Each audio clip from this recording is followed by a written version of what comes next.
틀림없이 마귀가 속삭이고 큰 소리 말할 때가 있고 속삭일 때가 있습니다. 여러분 분별력이 있어야 돼. 분별력. 그 분별력이 없던 사람이라면 마귀가 하는 소리 듣고 얼마나 두려워 떨었겠어요. 자기가 죽는다니까 얼마나 무서웠겠어. 응? 그렇게 칼로 희집하고 몇 달, 2달, 3개월 동안 그렇게 암처럼 아팠는데 병원에 가니까 그리고 그 마귀가 암이라고 그러는 병원에 가니까 아무 증상이 없고 그냥 가라고 약도 안 줘줘. 응? 하나님의 종, 하나님의 백성은 어떻게 해서든지 죽이려고 멸망시키고 죽이고 빼앗는 도둑질하는 것이 그들의 목적이에요.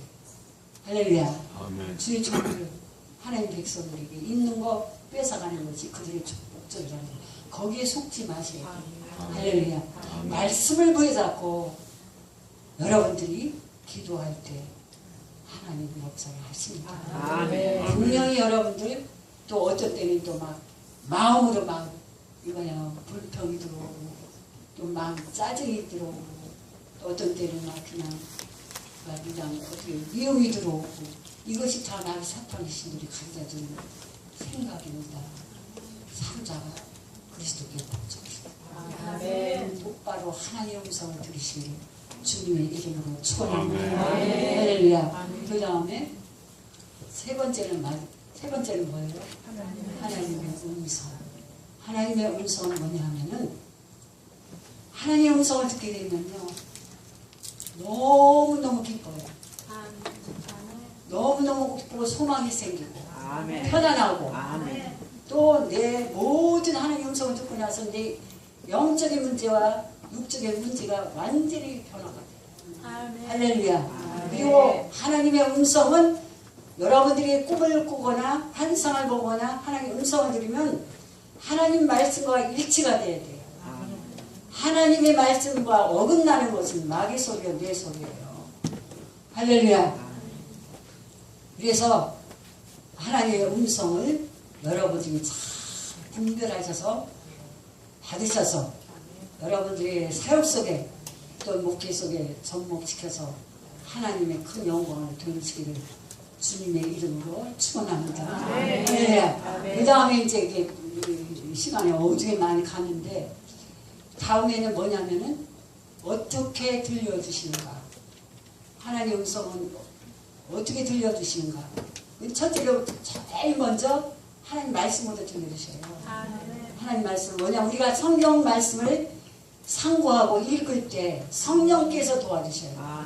성령께서 말씀을 깨달을 수 있도록 우리를 도와주시나.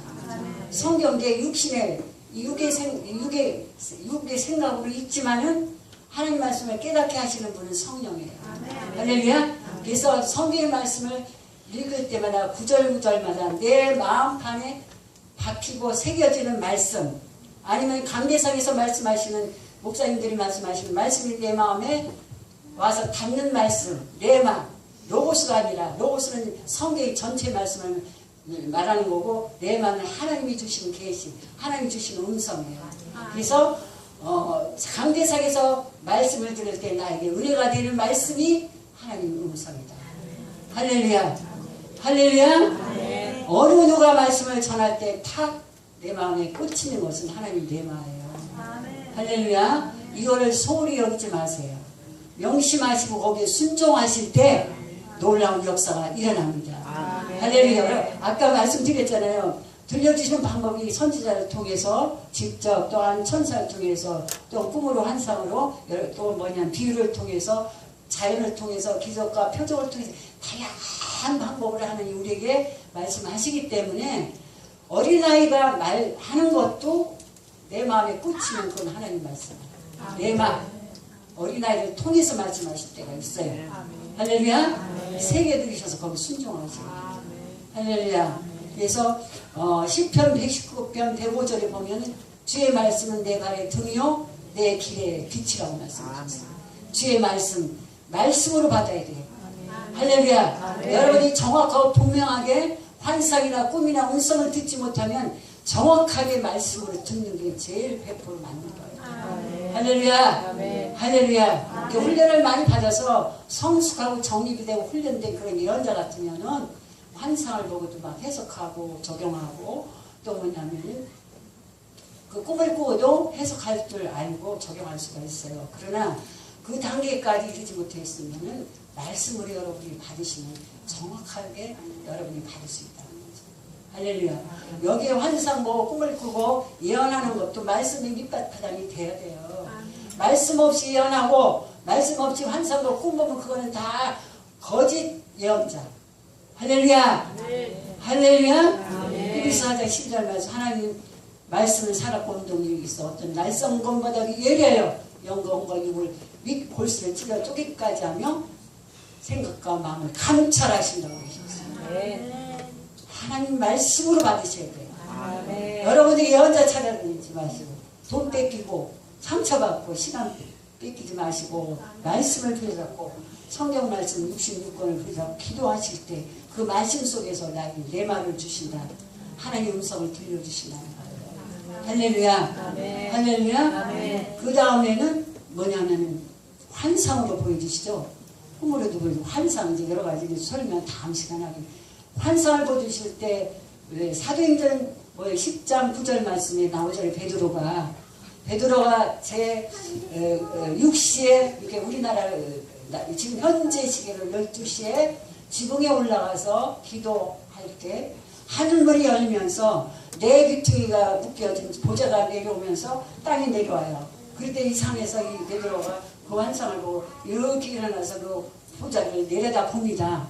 내려다 볼 때 거기에 4발 가진 짐승들이 엄청나게 많이 들어있잖아요. 그럴 때 하나님께서 그에게 음성을 들려주시기를 말씀하시기를 베드로야 너는 그 짐승들을 잡아먹어라. 말씀하실 때 이 베드로는 거절합니다. 아버지 하나님 이 짐승들을 내가 어떻게 잡아먹습니까? 더러워서 못 먹겠습니다. 저는 안 먹습니다 하고 거절을 해요. 그럴 때 또 한 번 내가 너에게 명령하는 건데 왜 순종하지 않느냐 3번이나 재차 말씀을 하십니다. 그럴 때 그 환상에 대해서 이 베드로가 생각을 하는 거예요. 이게 의미 여러분들이 해석을 할 줄 알아야 돼.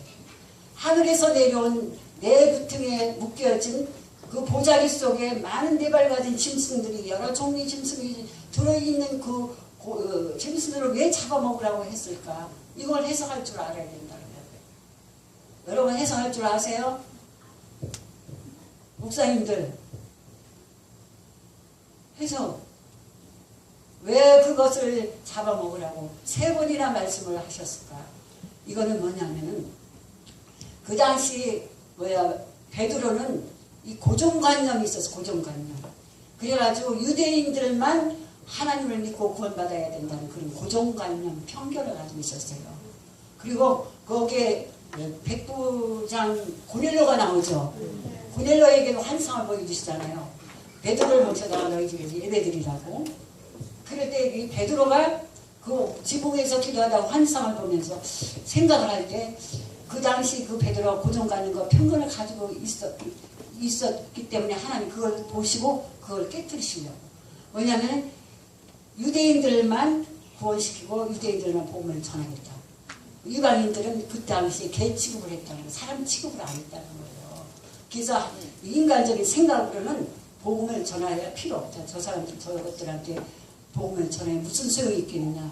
그러면서 베드로가 고정관념 그들에게 복음을 안 전했어요. 그런데 하나님은 뭐예요? 온 인류를 다 구원하시기를 원하시잖아요. 흑인이나 백인이나. 예? 왜냐하면 온 유대와 사마리아와 땅끝까지 이르러 내 증인이라.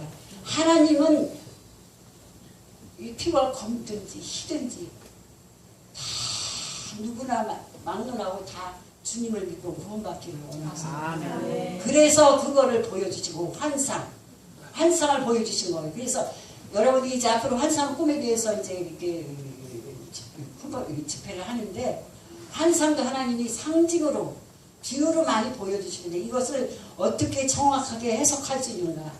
해석만 해서도 안 되고 해석을 해서 적용을 해야 돼요. 잘 적용을 할 줄 알아야 완성을 이루는 겁니다. 예언의 완성. 할렐루야. 알아들으시겠어요? 할렐루야. 이 이게 예언이 엄청나게 복잡한 거예요. 그래서 이 베드로가 그래서 그것을 생각하고 있을 때 고넬료가 와서 자기 집에 와서 예배를 드려달라고 할 때 고넬료 가정에 가서 예배 드릴 때 성령이 마시고 막 방언으로 말하고 막 난리를 쳤잖아요. 그것을 보고 베드로가 깨달은 거야. 아, 나는 유대인들만 구원하려고 했는데 하나님의 생각은 나의 생각과 다르구나. 이사야 55장 있는 말씀처럼 내 생각은 잘못 같이 너의 생각, 나는 너의 생각과 다르고 또 하늘이 땅보다 높은 것 같이 난 너희와 다르다.